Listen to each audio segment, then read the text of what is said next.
Namaskar, I'm Harpreet Kaur and I welcome you all to our live and interactive session. You're watching us right now on PM eVidya Channels 6 to 12 and also on our YouTube handle NCERT Official.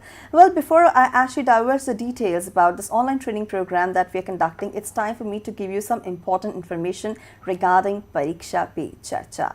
Yes, indeed. So it's exam time and it's also our responsibility to ignite the exam warrior in each one of us. As you all know that Pariksha Pe Charcha is a beautiful initiative by our Honorable Prime Minister Shri Narendra Modi ji. It's held every year and this time we are in the 9th edition. It's being organized for encouraging joyful learning and stress-free examinations. If you want more details on that, you can definitely log on to the link which is right there on the screen. This one is innovateindia1.mygov.in. And let's celebrate life, let's celebrate exams. And as I promised, it's time to tell you about the training program. It's our online training program which is happening. It's our 5-day, 5-hour online training program on leveraging AI for transforming school education. It's organized by Central Institute of Educational Technology, that is CIET NCERT New Delhi. Today we are in day 4 of the training session and the topic that we are taking up is Pedagogical integration of AI, strategies for effective classroom implementation. I'm sure you must be having a lot of questions regarding the training. So please feel free to get in touch with us. Our phone number is 8800440559. Our email ID is training.helpdesk@cit.nic.in. And on our YouTube handle NCERT Official as well, you can send us your questions, suggestions and feedback. We all know that how AI has become an indispensable part of teaching learning scenarios. If we talk about NEP 2020, it focuses on inclusivity, equality and equity in education. We are trying to personalize the content as per the needs and requirements of the students, and teachers must get proper training for doing so. As they say, AI is a necessary evil, but yes, definitely it can come really handy when it comes to provide the content which is catchy, engaging and of course very joyful in nature, because these days we're talking about hands-on learning experience and hands-on teaching experience. Experiential learning is the motto. So what are we going to learn in the session today? What all important points will be there and how we can actually implement the same in classroom practices and get maximum benefit out of the same. For all these queries, we're joined by our expert who will throw light on the topic today. So please join me in welcoming Mr. Anantharaman ji, Sir, is Deputy Manager, Education and Skilling Practice from Deloitte. Sir, namaskar and very warm welcome Namaskar. to you.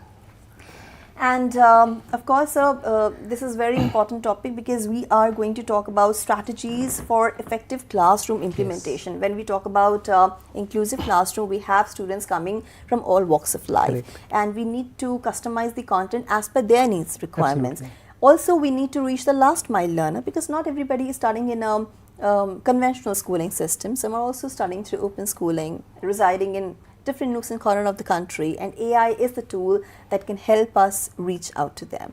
What all will be covering in the session today, sir? Sure. Thank you so much. I completely echo to the discussion on the need to be inclusive, and that's one of the primary goals of the National Education Policy 2020 also. Yes. And I must say we are at the right place at the right time with this policy. And before I will be covering through the session particularly 4 larger topics pertaining to our subject. One of how the policy direction has been on using cutting edge technologies like AI into curricula and daily teaching and learning practices for teachers.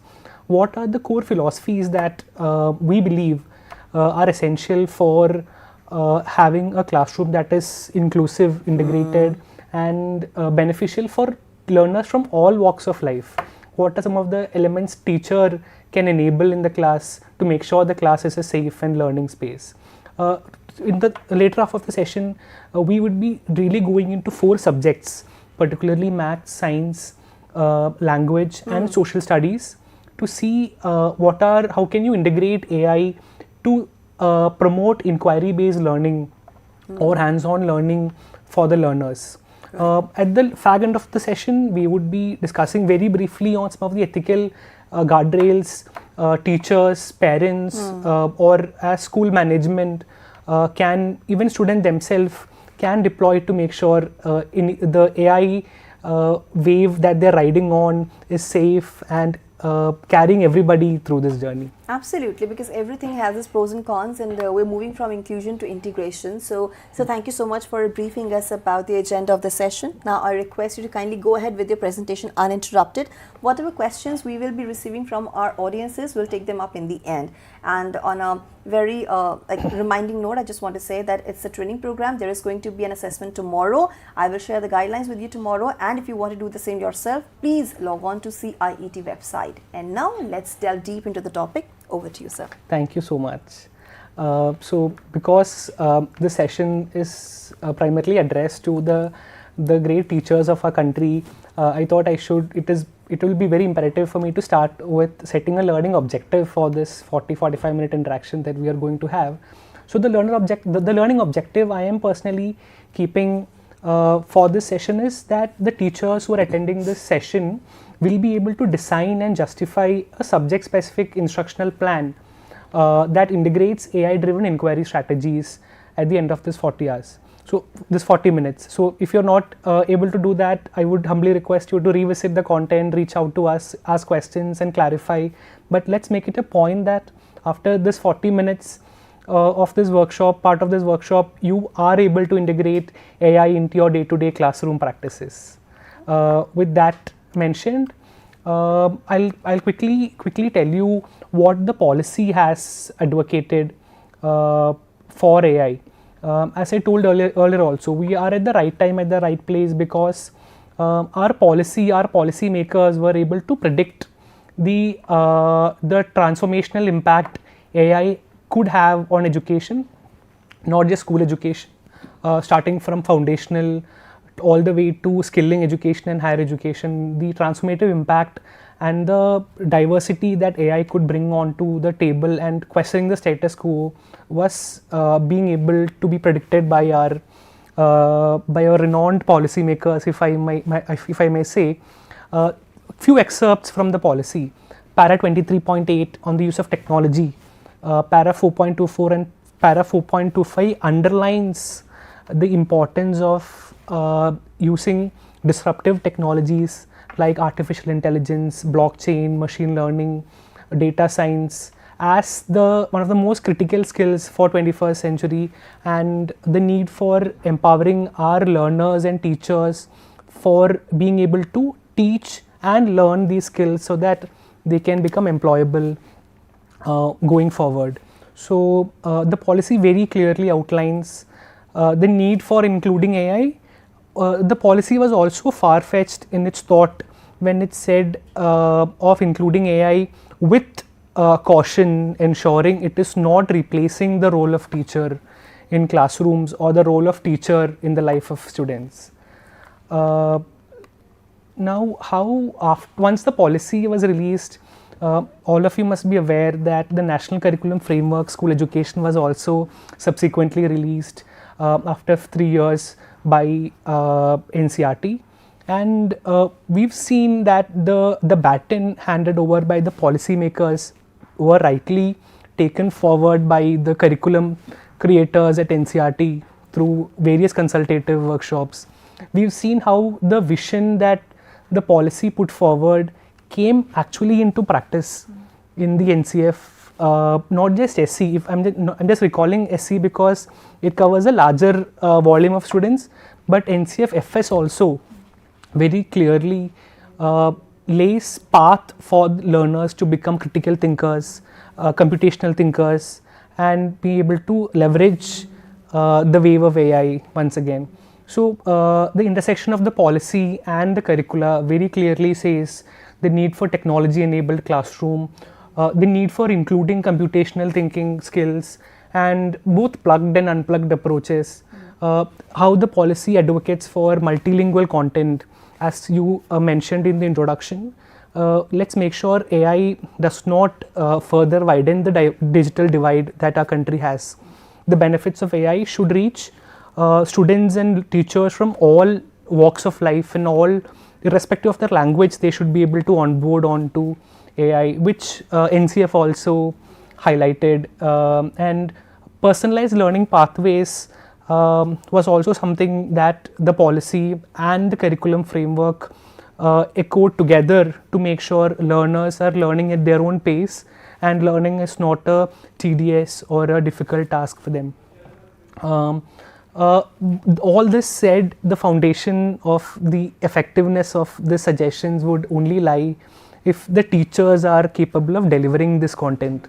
So TPD and teacher professional development was given utmost importance in the policy. As we are aware, the policy mandates or suggests rather 50 hours of training for teachers in a year, in which in the current realm of things, AI and computational thinking would play an utmost part of their 50 hours of training, which is what NCERT is running through such workshop, 5-day workshops that you are part of. Now, most of the teachers who are watching this live would be able to, I would request you to go back at least 20 years, 30 years in your memory. We would have seen the advent of personal computing coming into our offices first, then our homes. After around 10 years, we saw internet coming into our offices first, or public offices first, then to our homes. 10 years forward, we saw social media booming. We saw everybody posting on social media, everybody interacting with each other on social media. And then we saw another 5 to 6 years how mobile phone personalized devices became common across people irrespective of their social strata. Even students, let's face the fact, have access to devices to a larger extent than their peers 20 years ago or 30 years ago. This paced revolution has been transformationally disrupted by the advent of AI. This paced revolution has improved, has changed the way information has been consumed, information has been generated, if I may call. We've seen we are entering a revolution without a roadmap. The implementation of the AI outpaces the textbook validation. Such has been the content that has been generated in the last few years when generative AI was accessible to everybody through their handheld devices. So I'm sure all of you would agree with me when I say this is an unparalleled disruption, just for the matter of fact that content is being created at never before rate or pace. Now the core philosophy, and I have borrowed this approach from the UNICEF framework of having a human-centered approach on using AI especially for education and particularly around school education. We need to ensure that AI is not subsumed, humans are not subsumed by AI, rather AI is a larger subset that humans engage and actively use to make sure the teaching and learning process is important. The agency of humans that we have, the human dignity, teacher agency, particularly the role of teacher in the classroom, being able to facilitate learning across teachers, students and peers, and the accountability of information that is flowing. The human should have an agency and control on the AI ecosystem. So it's always the teacher, the student, the parent, the management that is at the center, is what UNICEF and we at largely that we advocate for school education. Three larger strategies before we go into subject like we discussed earlier that we will be briefly discussing. How can we use AI as an education ally rather than as an educational foe, and keeping it away from classroom? How can we see it as an educational ally in our teaching and learning process? As we discussed earlier, how can we use AI to make sure it is adaptive and providing an inclusive environment for all our learners for that matter? AI has immense possibilities like we discussed on multilingualism, being contextual, being more real time. Hence, how can we leverage that advantage? And enhancing teacher capacity. How can teacher be a better facilitator through AI and ensure the learning is maximized? So we'll briefly run through on these three strategies. So my first approach, my first suggestion would be to draw the baseline. Like, let's all accept the fact that our children have access to devices that have artificial intelligence, Gen AI capabilities. So we need to understand, in a class of 30 or 40, the learner to very openly reflect on their use of AI. We've all grown up in a classroom where 30 of us submit the same assignment. Hence, it is not a surprise that most of them would have the same wordings or same structures. That's how we all submitted our assignments. Why would that be a problem when Gen AI is giving the content and not it is coming from the learner? Hence, we need to show the learner the importance of making sure the content is not plagiarized, and how learning will happen if they are generating their content on their own and using AI just to curate the importance or the flavor of the content rather than creating the content in a whole different way. And this would require, to accept this reality would require a drastic shift in mindset. We should not see AI as somebody who should be stepping out of the class and should be engaged once the class is over. We should definitely be seeing it as an enabler in the class and see how we can incorporate AI effectively in the class. So that is a huge mindset shift that I am requesting my fellow teachers to adopt. Now, how do we do this? How do we enable this shift in mindset? It's not a overnight process.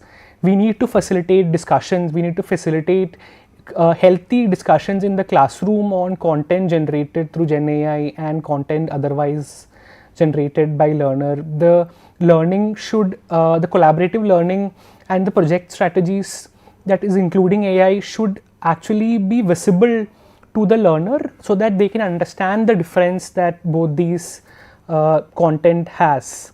And of course, as I said, this journey is not easy.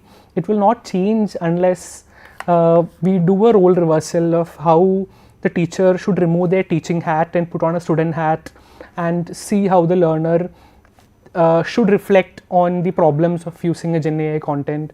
We should highlight them the learning and the cognitive process behind ethically and rightly using AI. The second approach, for that matter, as we discussed, would be on using AI for personalization and inclusive and engaging adaptive and inclusive learning.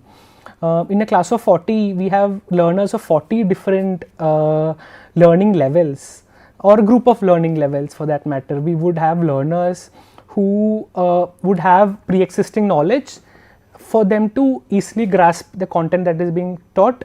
We would have learners without certain pre-existing knowledge or misunderstanding of the pre-existing knowledge, for whom it will be difficult to grasp certain content. Hence, the role of AI starts in diagnosing this requirement through test, diagnostic assessment, or just through interaction over the platforms or interaction in the classroom. If the model can identify the gaps in the learner's current understanding, better content and better modality can be suggested to the learner so that they can make sure that learning gap is bridged and they can get on with the current trend. So when I always say this, the NEP term comes to my mind, where let's not start the bus until all learners are onboarded. And I think that bus that the policymakers were talking about was fueled by AI.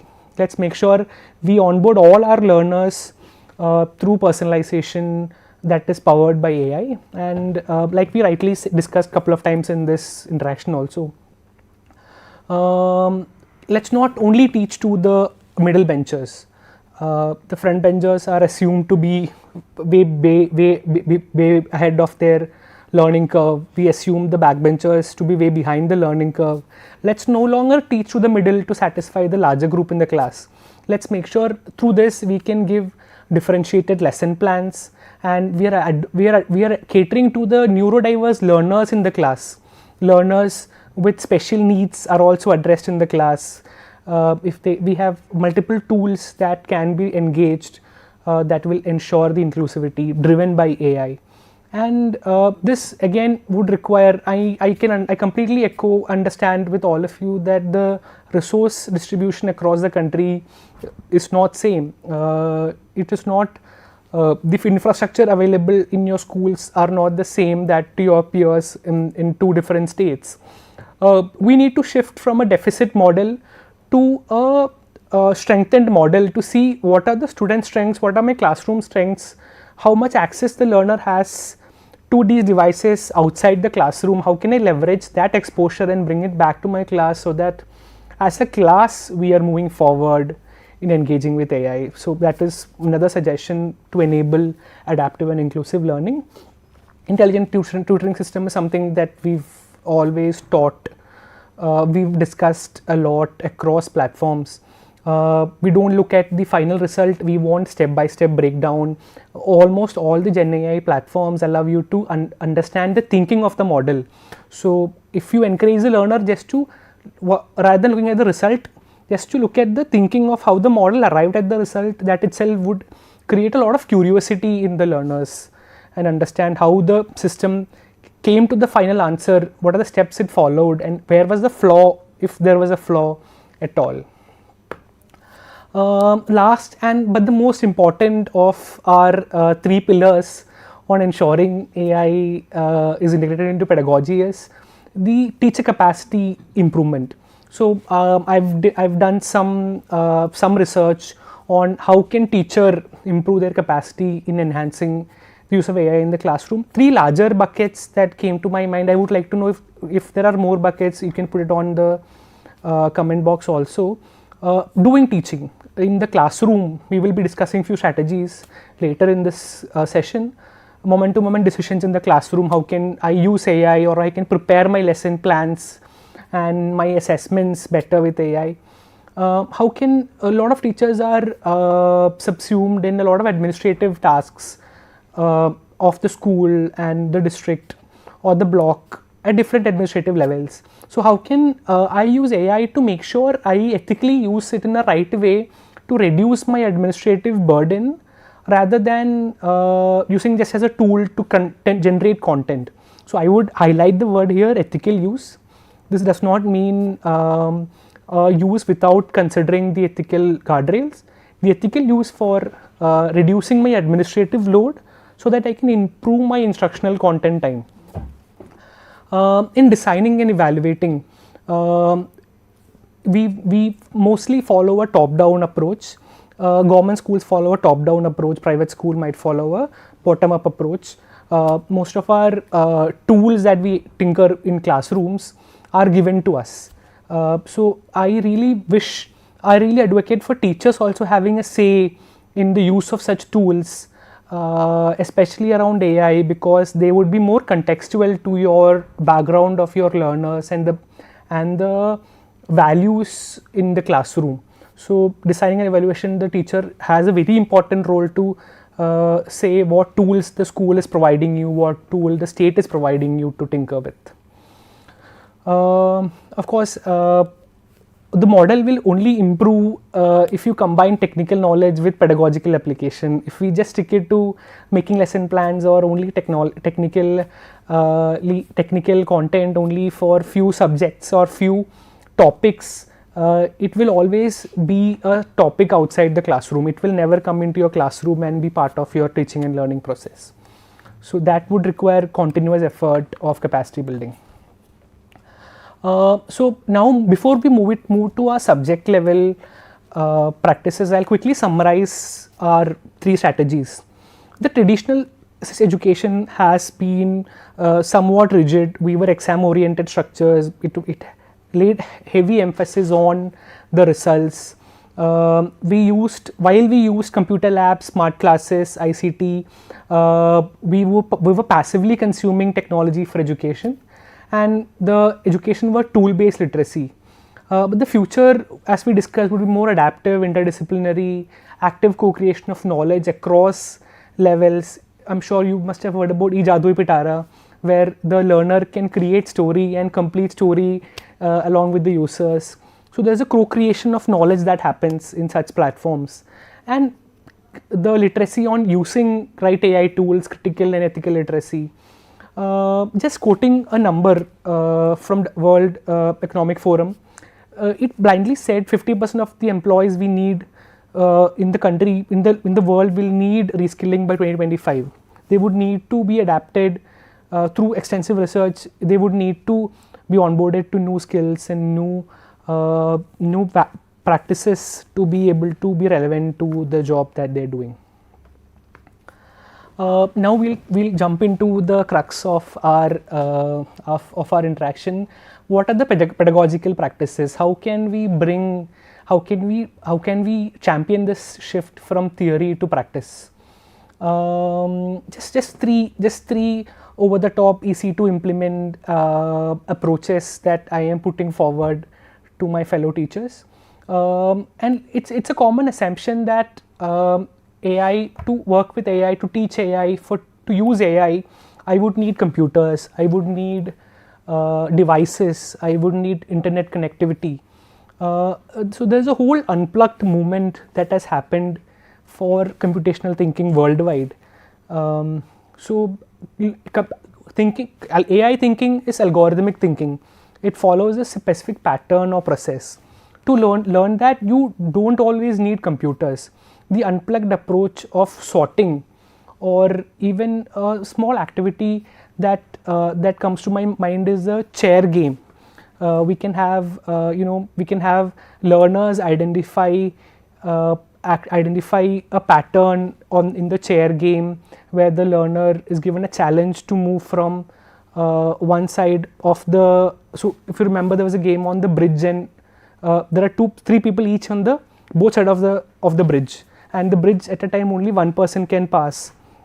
So such activities will enable critical thinking skills and will enable reasoning among children, which further it is important that the teacher is able to debrief with the learner on the steps followed by the activities and how they found out a pattern to solve this problem efficiently. So the unplugged activities, I would really encourage teachers to try in your classroom. It's not just fun, but it's very thought-provoking, and it will really help them think critically on different tasks that they find around them. Next, much is said about project-based learning. Rather than solving problems that they are not emotionally or personally connected, let's try to find problems that hurts them personally or their society as a large, or let's make sure they're empathized to these problems and they find a problem solution for that problem through logical designing. Like an example, I'm saying designing a tool for their grandparents. What is something that is bothering their grandparents? It need not be a big problem, it can be a very small problem. And how do they strategically think and sequentially think in a way that they can effectively solve it, iterate, do testing of the solution, and then come to a final solution. Third and very important point is playing the devil's advocate with AI. How can they have a conversation with AI with logic, and do they still stand a chance to stand corrected or correct themselves?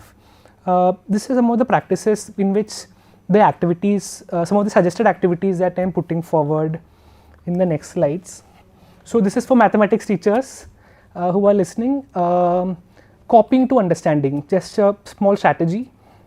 Don't just assign, if your children are using AI, if you have device, or if there is any other way to interact with Gen AI in the classroom or as a homework, rather than just assigning the problem, ask the AI to create a real life strategy on the problem that we are trying to communicate. As the engagement introduction to a new material, we can ask to explain the concept of linear equations to you like a 10-year-old, and then ask you to give a real life example involving cricket or shopping. Now what we expect the student to do is, or what the teacher can rather facilitate the student to do in their group practice time, GP time, or in their independent practice time, is to rather than just copying the output, they want to how would they teach a 10-year-old, how would they themselves learn it, or how would they teach the same concept to their younger sibling in a simplified language. this not only helps break down the concept to them, it will also make sure they're able to reproduce or they're able to replicate this answer very well in classrooms or traditional assessments. Another favorite strategy of mine in math is error detective. It was initially, we were all aware that how some of the output of certain Gen AI tools had certain mathematical errors. So let's deliberately generate a solution with an error. Just put it on the board.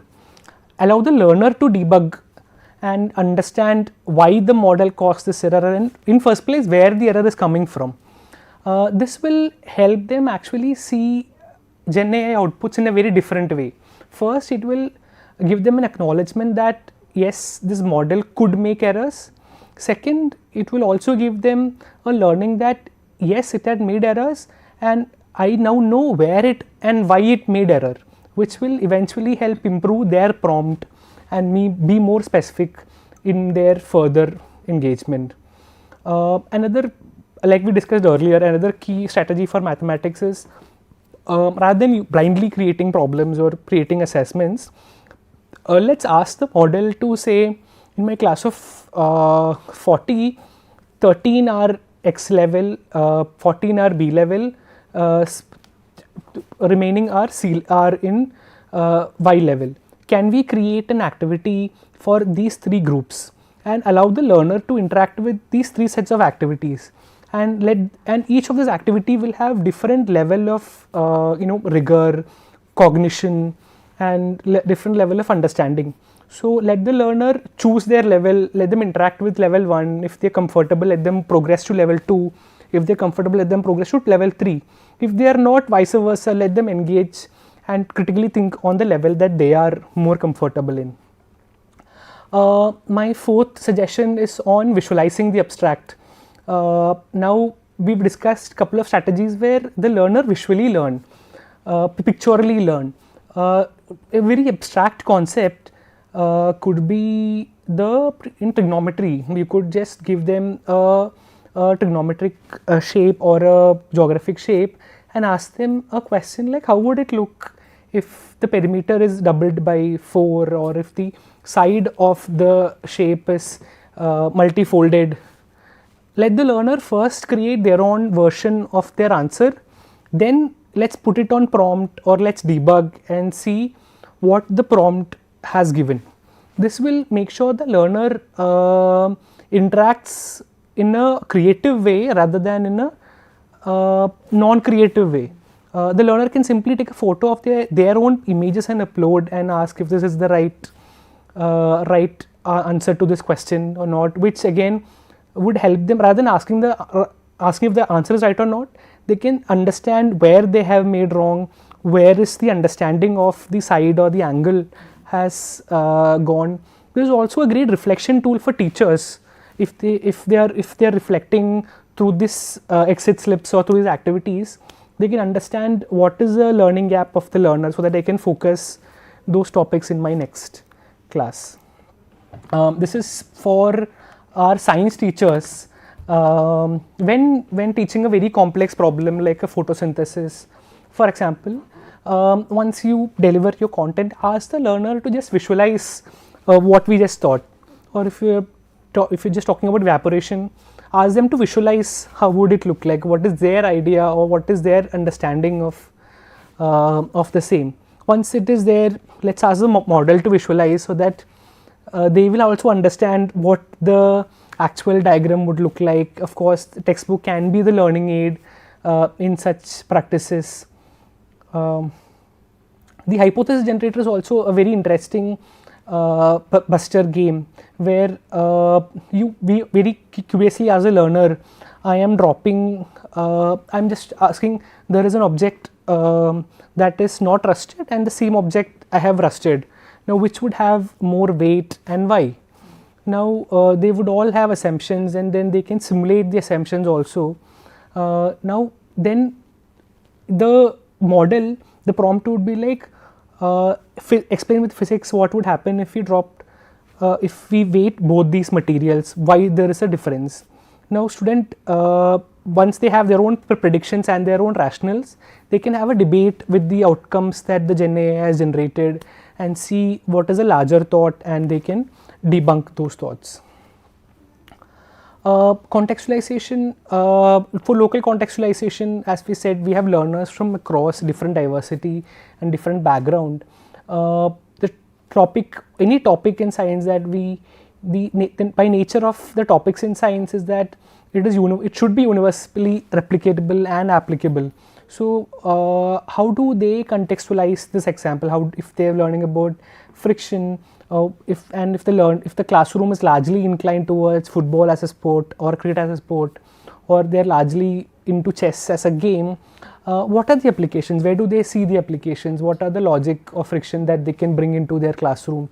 And those prompts can be created by the teacher and then given to the student, which will actually help them not just memorize but connect to the topic in a more personalized way.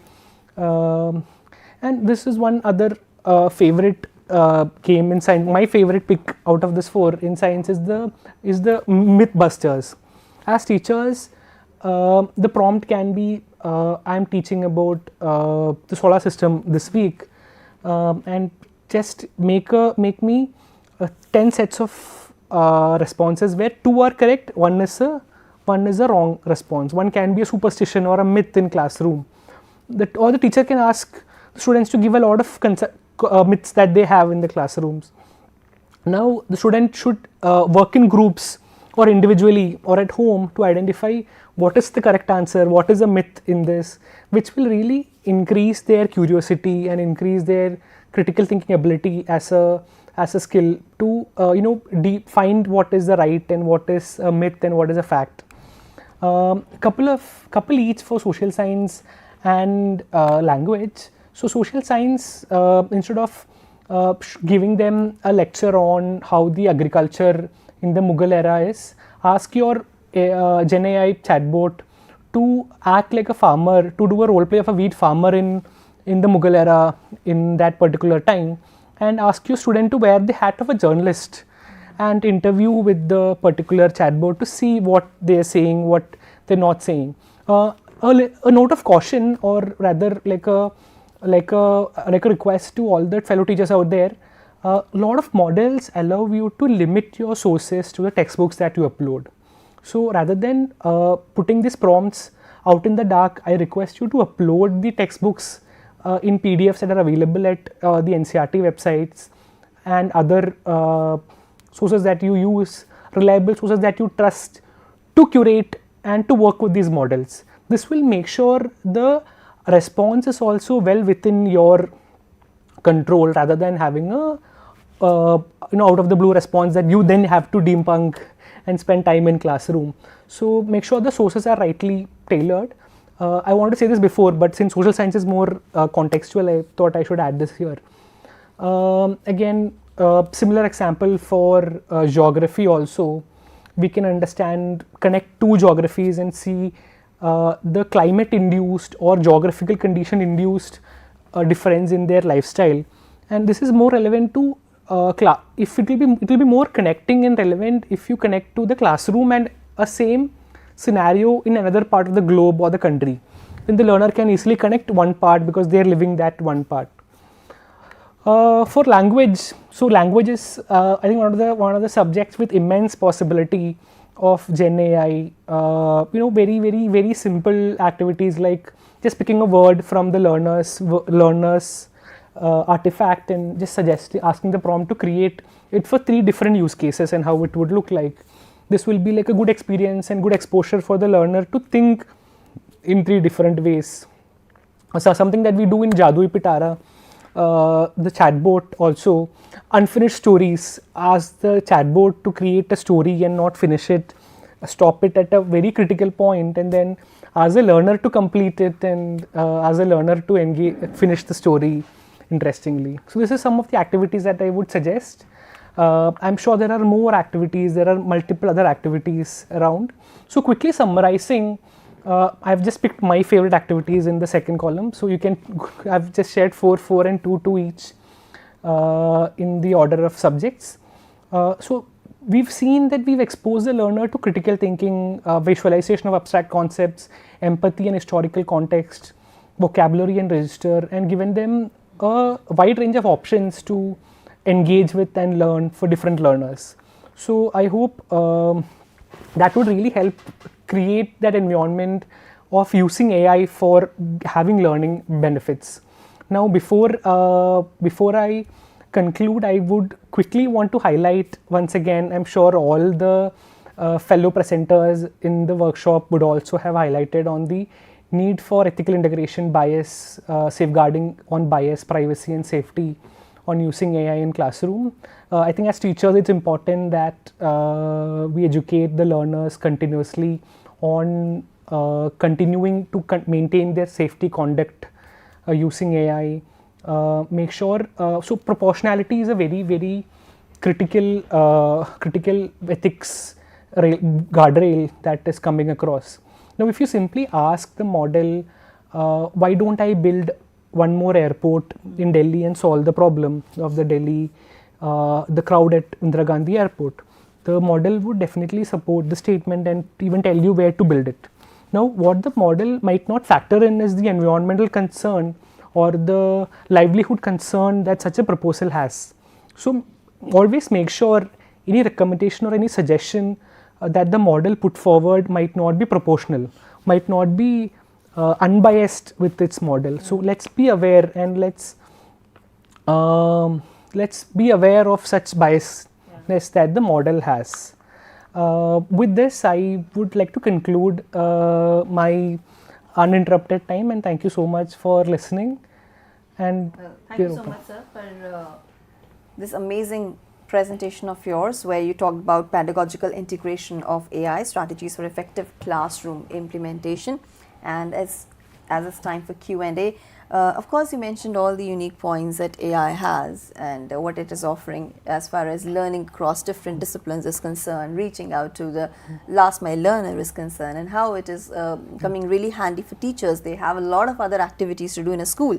So, you know, you just give a prompt and create responses and certain quizzes and bust them. So there's very interesting strategies out there to make the learning really joyful and an engaging experience, where even a child feels like that he or she is being involved in the process.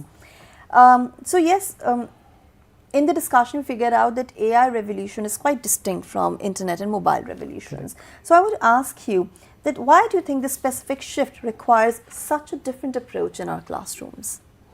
Absolutely.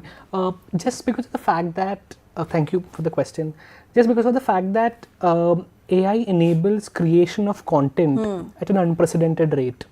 All other revolutions required largely human interaction or input. It was an input driven system for content creation. I'm only talking about education as a sector of application. Gen AI, on the other hand, is able to replicate the thinking process through its algorithms. Hence, hence I was advocating for taking it with caution, unprecedented caution, especially around school education. Okay. So when it comes to AI, we've seen so many things, you know, that there are so many, I would say, softwares, AI-driven softwares, and we have a concept like virtual labs, where you can learn not just mathematics and science, but you can learn different languages, concepts from social science. And when we talk about virtual labs or anything that has to do with AI, we always say that it is not replacing real physical laboratories. It is not replacing teachers. You need teachers to give those prompts, to give that supervision to the children. But AI is really scary. Sometimes it is posed as a threat to teachers out there. Is it really so? Or the human in loop philosophy which you talked about during your discussion is a saver or a game changer? Sure. I would like to answer this first by sharing my personal view, and I'm sure all of you have their own take on the subject. So my personal view is that it is not putting anything that we were doing at risk. It's just transforming our day-to-day affairs of how we did things in a very different way, because now with the with having such a model across handheld devices, availability of information has become more accessible to the users, especially classroom users. And it's, as you said earlier, it's a necessary evil that we can no longer afford to keep away. Hence, now then the next question is, how do we bring it to our advantage? How do we make sure it is doing our work and it is helping us do our day-to-day affairs? Hence, workshops like this and sessions like this, teachers engaging and participating in such workshops and upskilling themselves is the only way forward to proactively alienate their fears, if any.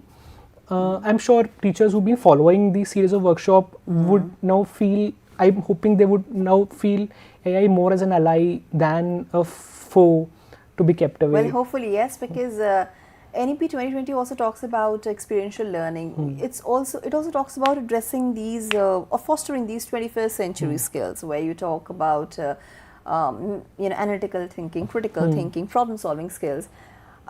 Is there any example that you would like to share the teachers, because they're also a participant in the training session, that they can use AI to their maximum benefit, and they can convert a science lesson or a maths lesson or a language lesson for that matter into an inquiry that sparks curiosity, that encourages them to have those reasoning and logical skills, and then go about the concept? Absolutely. Absolutely. I think that's a very, very practical question. It will be, I think it's a key takeaway for the teachers also. So let's take, only social sciences coming to my mind when this question was posed. When we're discussing, let's say, human geography, let's see what, it's very easy to check with the model what is their current understanding of a particular landscape or the people in that landscape. Now, once we ask the model to outline, there are tools, there are image generation AI models out there. If you ask them to create a model of a person living there, their lifestyle, the clothes that they need to adapt to, just keep it as a reference. What the model think a typical, let's say, an Indian from the state of Rajasthan, the district of Bikaner would look like. Now, I'll ask the learner to go out, when they go out with their parents or their guardians, to click photos of people they see in that particular city, make their home city, and then compare to the diversity that they've observed, that the model says, and what they observed themselves. Now, I am sure the difference would be huge. Difference is because of the lack of training of the models. Now, this will again bring forward 2 points. As a teacher, now this will give you more authority, because you facilitated acknowledging this gap to them. Now, on top of, once the learner acknowledge this difference, then you can tell them why the model only says few, and why there are more people out there who needs acknowledgement and needs to be considered in everything that you decide. So that is one example that quickly came to my mind, if I am answering your question. Oh yes, absolutely. And because we are not left with much time, there's one last question that I would like to ask you. When we talk about AI, when we talk about anything that has to do with internet, it also comes with its fair share of challenges and cons. I'm talking about the privacy risks and security concerns. How do you think the schools integrate ethics into this curriculum, so it's not just an afterthought, and of course it saves us from the risk of bias and privacy? Absolutely, absolutely. I think we need all hands on deck in this. To be honest, it is not a classroom thing, or it's not a parent thing.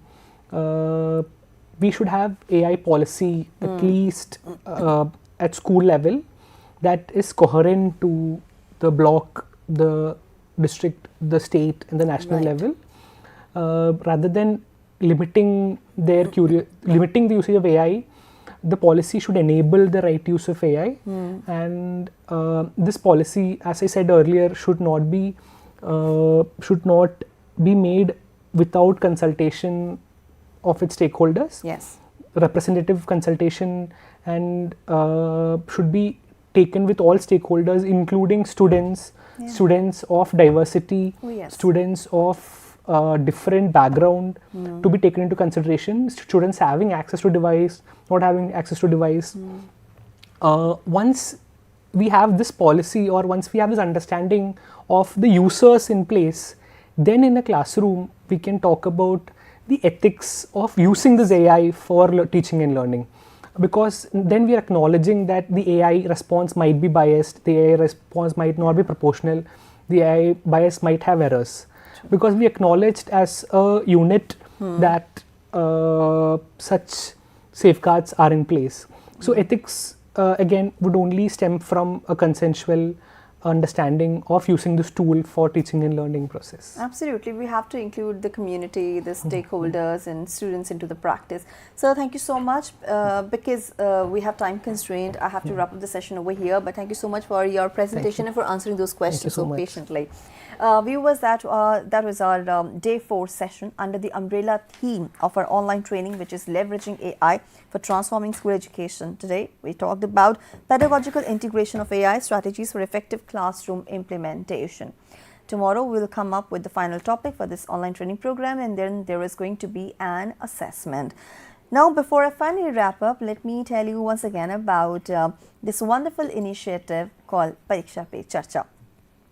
जी, ये सभी विद्यार्थियों के लिए परीक्षा का समय है. हम जानते हैं exams are just around the corner, और हम सभी को अपने भीतर के एग्ज़ाम वॉरियर को जागृत करना है. कैसे कर सकते हैं इसे? तो हम ये पता है कि परीक्षा पे चर्चा ये एक ऐसा इनिशिएटिव है जो हमारे माननीय प्रधानमंत्री श्री नरेंद्र मोदी जी ने शुरू किया है, और ये हर वर्ष आयोजित किया जाता है. इस वर्ष हम इसका 9वां संस्करण आयोजित कर रहे हैं, जिसका उद्देश्य है आनंदपूर्ण अध्ययन को बढ़ावा देना और परीक्षाओं को तनाव मुक्त बनाना. इस विषय में अगर आप अधिक जानकारी चाहते हैं तो आप स्क्रीन पर दिए गए लिंक पर लॉगिन कर सकते हैं, जो है innovateindia1.mygov.in. चलिए, परीक्षा को हम जीवन के एक उत्सव के रूप में मनाते हैं. और इसी के साथ ही it's time for me to give you an update regarding the upcoming session. So here is the program schedule. We are through with a session of online training. In a short while from now, you can watch our session Sahyog, where we will be talking about something very important, which is all about connectivity to its ability to focus. Topic is right there in front of you. Please feel free to get in touch with us with your questions and queries. This is me, Harpreet Kaur, signing off. Thank you. Namaskar.